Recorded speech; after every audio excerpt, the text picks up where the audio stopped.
All right, we're diving into a really fascinating and, let's be honest, pretty out there spiritual text called Transcending the Parasite. It tackles some seriously big ideas about our emotional lives, and we're going to break it all down into a clear and maybe even empowering explainer. So let's dive in. So let's start with something I think we've all felt. You ever have one of those moments where some tiny, insignificant thing happens, but it sparks this massive emotional reaction? You feel completely hijacked, totally drained, and you look back later thinking, where on earth did that come from?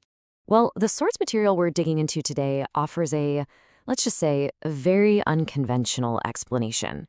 It suggests that maybe those intense emotional surges aren't 100% ours.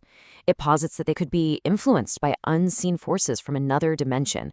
It's a wild concept for sure, so stick with me while we break it down. So, what are these forces we're talking about? The text gives them a very specific name, and our first step is to really get a handle on what that name actually means. Okay, so here's the term, a non-human negative entity. What is it? According to the source, it's basically an energy parasite. But instead of living in your physical body, it's described as living in your energy field, your aura. And the craziest part, you could have no idea it's even there. And this is where it gets really interesting. They aren't portrayed as evil in the classic sense. No, they're described as beings driven by a simple survival instinct. And what's their food source? Our most intense emotional energy. They're said to have a hive mind, not individual souls, and they act kind of like farmers, cultivating human emotions to eat. So it's not about malice, it's just hunger. And this quote just paints such a vivid picture, doesn't it? It suggests these entities find our emotional triggers, our buttons, and push them whenever they need a meal, slurping up the energy that flows out. It's a really powerful metaphor for why an emotional trigger can feel so automatic and completely overwhelming. Now, this all leads to the most important question, right? If these things exist, how do they get a foothold?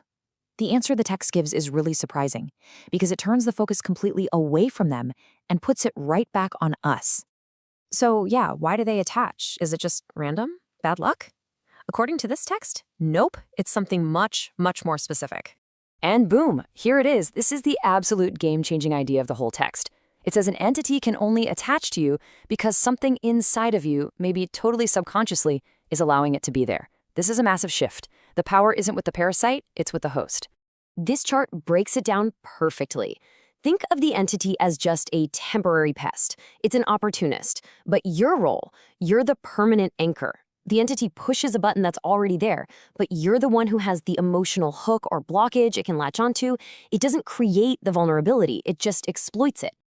So what do these hooks actually look like? Well, the source lists some very familiar emotional patterns.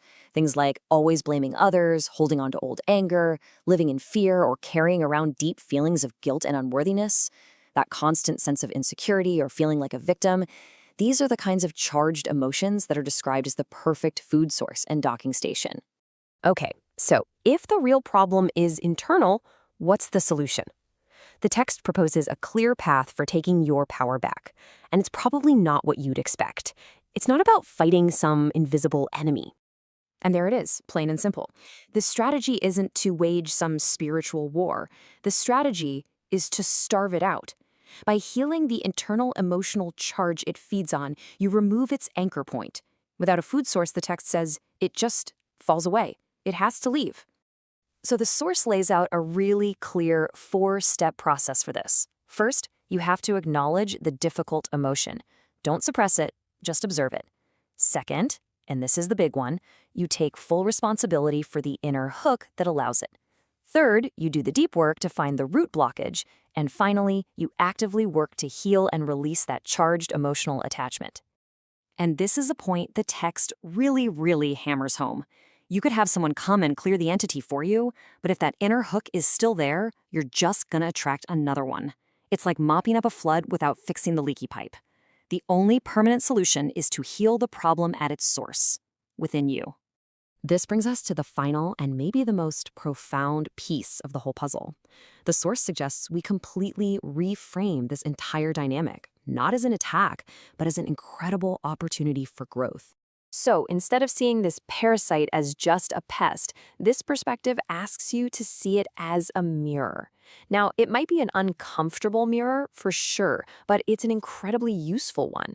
It acts like a bio indicator, pointing with a bright flashing arrow directly to the parts of yourself that are calling out for healing. And this quote just sums it all up. The challenge from this opposing consciousness actually becomes a tool. It perfectly illuminates your own limitations, your own unhealed wounds, and in doing that, it hands you a direct and powerful roadmap towards self-awareness and what the author calls mastery.